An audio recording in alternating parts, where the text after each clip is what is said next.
भारत गौरव आचार्य श्री पुलक सागर जी गुरुदेव के प्रवचन और धार्मिक कार्यक्रम देखने एवं सुनने के लिए जिन शरणम मीडिया चैनल को अभी सब्सक्राइब करें और बेल आइकॉन पर क्लिक जरूर करें। एक अच्छा दोस्त कैसा होता है? ढाल की तरह होता है। ढाल जानते? तलवार और ढाल। राजस्थान तो इससे खेलता था, खड़क से, तलवारों से। मालूम है महाराणा प्रताप जब जन्म हुआ उनकी माताओं ने परीक्षा ली। नामकरण ऐसे नहीं होता था पहले, जैसे आजकल लग रही थी ना, टिल्लू बिल्लू छिल्लू, ये सब नहीं रखे जाते थे। पहले सामान रखे जाते थे, खिलौना रखते थे, व्यापारिक चीज रखते थे, खाने पीने का सामान रखते थे, अस्त्र शस्त्र रखते थे और देखते थे बच्चे की प्रवृत्ति क्या है, बच्चा सबसे पहले क्या उठाता है। इस देश के महाराणा प्रताप ने जब उनका नामकरण हो रहा था, सबसे पहले उनका हाथ तलवार पर जाता है, खेल खिलौनों पर नहीं जाता है। और उसी समय उनका नामकरण महाराणा प्रताप रख दिया जाता है। ये प्रतापी पुरुष होगा, ये हिंदुत्व को ऊंचाई पर ले जाने वाला होगा, ये बहुत शौर्य लोह पुरुष होगा जो मुगलों की गुलामी से देश को मुक्त करा देगा। वहीं पूत के गुण पालने में दिख जाते हैं, ध्यान रखना। उनका नामकरण हुआ महाराणा प्रताप, ध्यान रखना, प्रतापी पुरुष हुए। आपसे निवेदन है, तो खड़ग और ढाल तो यहां की पहचान है, शौर्य है। रणबांकुरे राजस्थान के मान्यवर। सोचना है आपको, अच्छा दोस्त ढाल की तरह होना चाहिए। ढाल जानते हो? ढाल हमेशा पीठ के पीछे रहती है और खड़ग हमेशा आगे रहती है। लेकिन जब कोई खड़ग पर प्रहार करता है शत्रु, तो मालूम है पीछे की ढाल निकल करके सामने आ जाया करती है और अपने योद्धा को बचाने का काम करती है।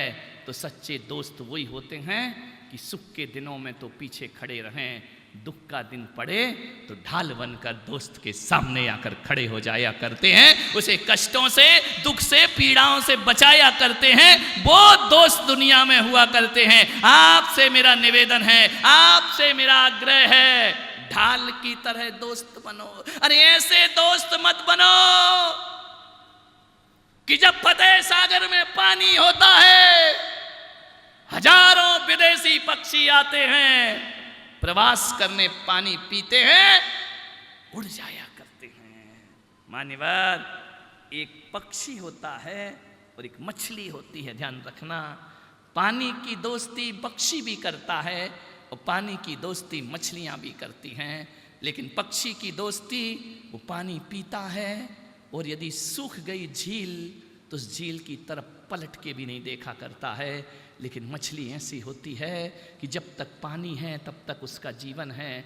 जिस दिन झील सूखती है, अपने दोस्त के लिए प्राणों की आहुतियां भी दे दिया करती है। वो मछली की दोस्ती हुआ करती है। दोस्ती मछली की जैसी होना चाहिए, पानी ही उसका जीवन बन जाना चाहिए, पानी ही उसका, स्वार्थी दोस्त नहीं बनने का ध्यान रखना, एक समर्पित दोस्त बनने का प्रयास करना। हमारी बेटियां आजकल बाहर जाके पढ़ती हैं, मूल विषय मेरा दूसरा है। कोई पूना में पढ़ रही हैं, कोई अहमदाबाद जाती हैं, कोई बेंगलोर जाकर पढ़ाई कर रही हैं। माँ बाप सारी व्यवस्था करते हैं, अपने अरमानों का गला घोंट कर तुम्हारे अरमानों को पूरा करते हैं, अपने सुख साधन में कमी करते हैं, तुम्हारी पढ़ाई पूरी कराया करते हैं। बेटे भी बाहर जाके पढ़ते हैं। ऋषभदेव में मुझे बड़ी क्लास के स्टूडेंट दिखाई नहीं देते, सब बाहर पढ़ रहे हैं। मान्यवर, पढ़ना चाहिए, मेरा कोई विरोध नहीं है, लेकिन बेटियों को याद रखना चाहिए, बेटों को याद रखना चाहिए कि माँ बाप किस तरह से हमारे पढ़ाने की व्यवस्था करते हैं। जिनके पास होता है वो पैसा देते हैं, जिनके पास नहीं होता वो लोन लेकर के पढ़ाया करते हैं, कर्ज लेकर के पढ़ाया करते हैं। बेटे को पढ़ाने के लिए घर भी गिरवी रखना पड़े तो माँ बाप रख दिया करते हैं कि हमारे बच्चे का भविष्य बन जाना चाहिए। लेकिन मैं उन औलादों से इतना निवेदन करना चाहता हूं कि जब माँ बाप तुम्हें पढ़ने के लिए वहां भेजते हैं, एक विश्वास पे भेजते हैं, एक आस्था पर भेजा करते हैं, लेकिन जब वहां जाकर तुम पढ़ाई से समझौता करते हो और यारी दोस्ती में जिंदगी गुजारते हो, तो माँ बाप का इससे बड़ा विश्वासघात कोई दूसरा नहीं हुआ करता है। मान्यवर, एक लड़की बेंगलोर में पढ़ने गई, सॉफ्टवेयर इंजीनियर बनना था उसे, पढ़ाई कर रही थी। पढ़ते पढ़ते उस लड़की को एक दोस्त मिल गया, कॉलेज में पढ़ेंगे, हॉस्टल में रहेंगे, दोस्ती हो जाती है। दोनों बहुत अच्छे दोस्त बन गए, रोज मोबाइल पर चैटिंग होती, रोज मिलते, रोज बातचीत करते। लड़की केवल दोस्ती कर रही थी, लड़का दोस्ती नहीं, उससे प्यार भी कर बैठा। क्या करे, छोरे होते ही ऐसे, लड़कों की जात ही बुरी है, क्या करें, कुछ करो कुछ करने लगते हैं। एक दिन लड़के ने उस लड़की से कहा, तू अपने माँ बाप से बात कर ले, अपनी शादी करना है। लड़की ने कहा, तुम पागल हो गए क्या, शादी करना है? बोले 3 साल से तेरे साथ हूं, तेरी हर तरह से हेल्प कर रहा हूं, तेरे हर सुख दुख में काम आ रहा हूं, क्यों ना हम जीवन साथी बन जाएं। हमने एक दूसरे के विचारों को समझ लिया है। लड़की बोली, नहीं, मैंने केवल तुमसे दोस्ती की है, शादी विवाह का मैंने कभी विचार भी नहीं लाया, सोचा भी नहीं। लड़के ने कहा, सोच ले। बोले, नहीं, मैं ये शादी तुमसे नहीं कर सकती हूं, केवल हमारे तुम्हारे दोस्ती है, मित्रता है, तुम अच्छे मित्र हो, तुम मेरा हेल्प करते हो, मैं तुम्हारी हेल्प करती हूं, इसका मतलब ये तो नहीं कि हमारी तुम्हारी शादी हो जाए। लड़के ने कहा, नहीं, मैं तो 3 साल से तुझसे बहुत प्यार करता हूं, तेरे बिना जीना मुश्किल है। लड़की ने कहा, मैंने ऐसा कभी सोचा ही नहीं है, मेरे मन में कभी ऐसे विचार भी नहीं आए हैं। बोले, नहीं आए हैं तो तुझे दिक्कत क्या है मेरे साथ? अरे बोले, नहीं है तो नहीं है, उसमें क्या कर सकते हो? लड़के ने कहा, ध्यान रखना, बात बढ़ती गई, बहस बढ़ती गई।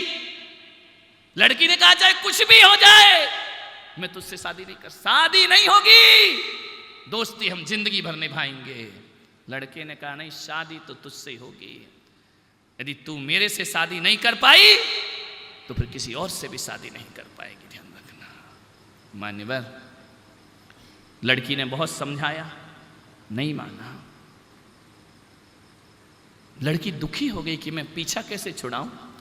बेटियों से निवेदन करूंगा, गोरी चमड़ी और सुंदर रूप देखकर दोस्ती मत कर लेना किसी से, मीठी मीठी बातों में मत फंस जाना जा करके, नहीं तो ये छोरे शुरू में तो बहुत मीठा मीठा बोलते हैं, बाद में फिर क्या दशा होती है वो तुम नहीं जानते हो। पहले तो कहते कि आसमान से तारे तोड़कर लाऊंगा, उसके बाद रामलाल बाजार से सब्जी नहीं लाता है, ध्यान रखना। तारे की तो बात छोड़ दो, वो सब्जी भी तुम्हें लाना पड़ती है। उसके साथ यही हुआ, उसने कहा, मैं तुमसे शादी नहीं कर सकती हूं। लड़के ने कहा, करना पड़ेगी। बोले, नहीं हो सकती है, जबरदस्ती का सौदा नहीं होता है। मालूम है, लड़का डिप्रेशन में चला गया, एक तरफा प्यार था, जान छिड़क रहा था, हवस का दरिंदा था, और उसने क्या किया, लड़की जा रही थी कॉलेज, खुलेआम दिन दहाड़े लड़की के चेहरे पर तेजाब फेंक दिया करता है सड़क पर, ध्यान रखना। झुलस गई लड़की, चीख गई, वहीं गिर पड़ी, बेहोश हो गई। लोगों ने उठाया, ये भाग गया, पुलिस ने पकड़ा, अंदर किया, लड़की को मेडिकल ले जाया गया, अस्पताल ले जाया गया। इतनी सुंदर लड़की, इतनी खूबसूरत लड़की, एक तेजाब के छींटों में पूरा चेहरा उसका विभत्स हो गया। प्लास्टिक सर्जरी की गई, उसका इलाज किया गया। जब पट्टी खुली, आईने में जब देखा तो अपने चेहरे से भयभीत हो गई वो लड़की कि कहां मेरा सुंदर चेहरा था, कहां आज ये विभत्स रूप, मेरा पूरा चेहरा बदल गया। मान्यवर, लड़के को जेल हो गई। अरे वो जेल तो साल 6 महीने में छूट जाएगी, ये जिंदगी भर का दाग जो तुझे मिला है ये तेरा कभी छूटने वाला, पूरी जिंदगी नरक बन गई। एक लड़की की थोड़ी सी भूल में मेरे भाई, मैं बेटियों से निवेदन कर रहा हूं, बहुत सोच समझ के बात करो। लेकिन जब आप अपने यौवन के चढ़ाव पर होते हो तो कहा जाता है प्यार अंधा होता है, अंधा नहीं होता, जिंदगी को बर्बाद भी कर दिया करता है। काश लड़की ने उससे दोस्ती नहीं की होती तो आज उसकी ये दशा नहीं होती। ध्यान रखना, जैन लड़की, पूरा चेहरा उसका झुलस गया, ध्यान रखना है, कहीं की नहीं रही वो लड़की। अब उससे कोई भी शादी करने को तैयार नहीं। अब तो वो जो हवस का दरिंदा था ना, वो भी करने को तैयार नहीं शादी। एक भूल, एक बात याद रखना, पल लम्हों की खता सदियों को सजा मिला करती है, ध्यान रखिए। ऐसे दोस्त मत बनाओ, ऐसे व्यक्ति को दोस्त मत बनाना जो तुम्हारी धन दौलत, तुम्हारे रूप रंग से प्यार करता हो।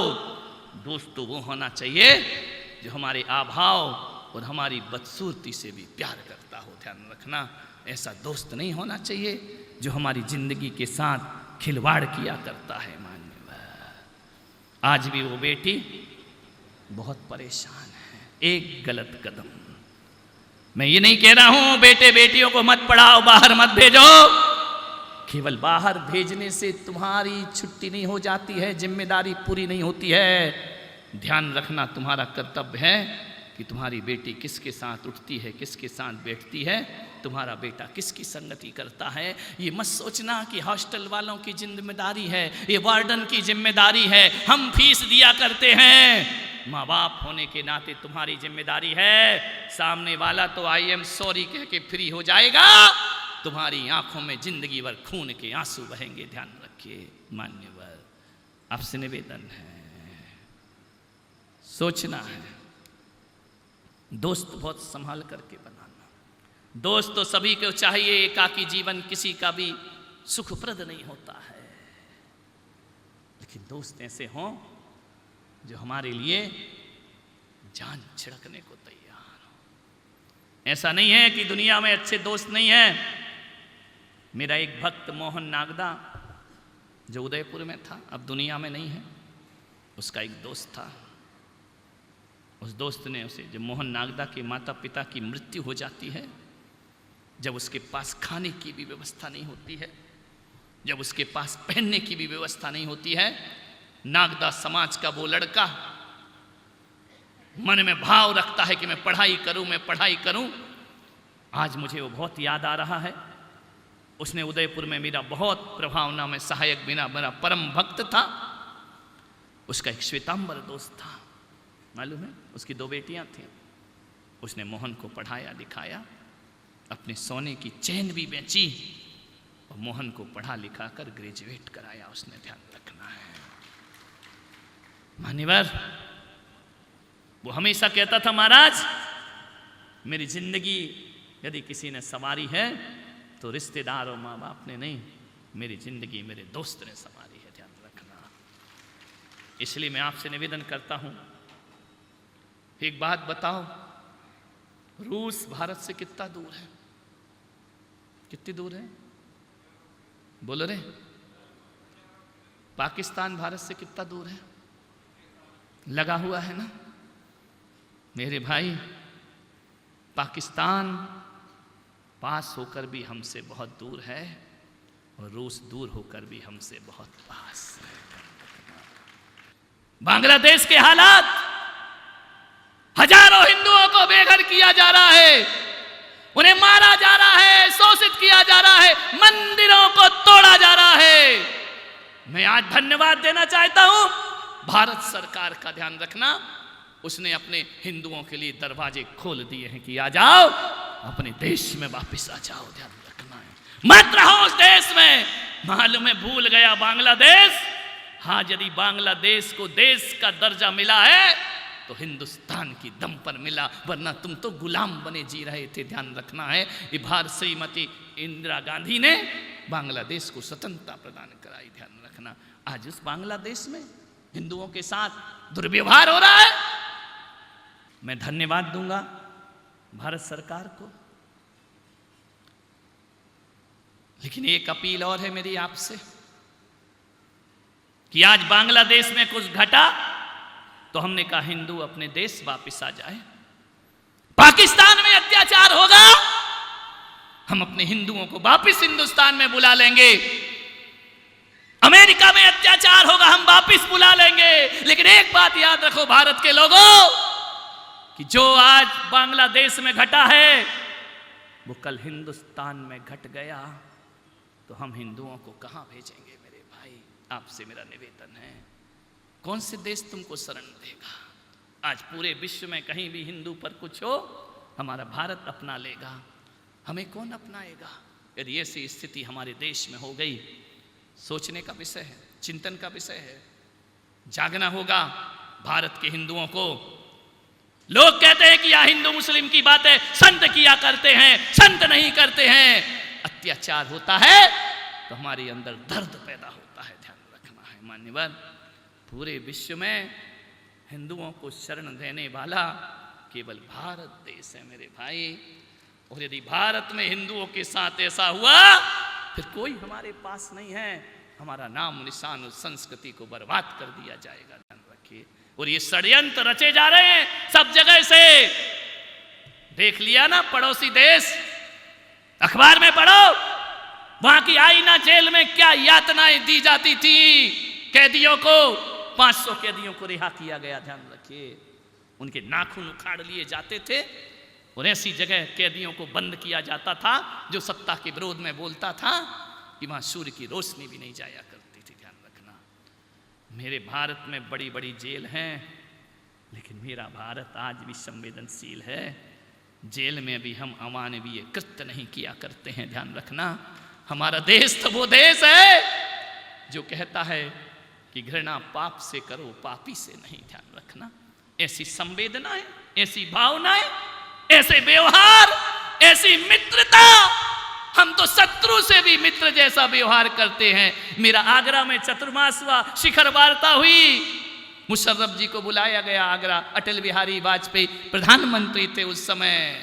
हमने दोस्ती का हाथ फैलाया, उनने करगिल का युद्ध सौंप दिया हमें, ध्यान रखना। पड़ोस में हमने बस भेजी, तुमने पीठ पीछे छुरा भोंक दिया हमारे ऊपर।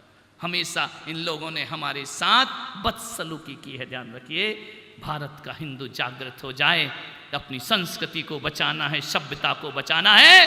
पूरे देश के हिंदू को एक होना पड़ेगा, हिंदुस्तान को मजबूत करना पड़ेगा, भारत को मजबूत करना पड़ेगा। कोई दुनिया हमारे पक्ष में नहीं है, लेकिन हम हिंदुस्तानी लोग यदि लड़ते रहे छुआछूत में, ऊंची और नीची जात में, हिंदू हिंदू से लड़ता रहा, हिंदू हिंदू का तिरस्कार करता रहा, श्वेतांबर दिगंबर लड़ते रहे, सर्वनाश हो जाएगा इस देश का, ध्यान रखना। यदि हम आपस में लड़ेंगे, पड़ोसी हम पे कब्जा करेगा, ध्यान रखिए। अपनी शक्ति को मजबूत बनाएं, मित्रता के साथ रहें। आज मैंने दोस्ती का संदेश दिया है आपको, ध्यान रखिए। कोई रिश्ता निभाओ या ना निभाओ, दोस्ती का रिश्ता निभाओ। राज्यसभा, विधानसभा, लोकसभा वैचारिक मतभेद रखे, लेकिन मनभेद ना रखे। यदि कोई भी पार्टी मन से एक दूसरे का सम्मान करेगी, दुनिया की किसी देश की ताकत नहीं जो मेरे हिंदुस्तान को बुरी नज़र से उठाकर देख सके, ध्यान रखिए। हम अपने दल पर मजबूत होंगे, मित्रता के व्यवहार रखिए। मैं आभार भी मानता हूँ भारत सरकार का, और आप सबको जागृत भी कर रहा हूँ कि अपनी ताकत को पहचानो, अपने भविष्य को बचाने का प्रयास करो। आप सबने सुना, अनुग्रहित हूँ। जय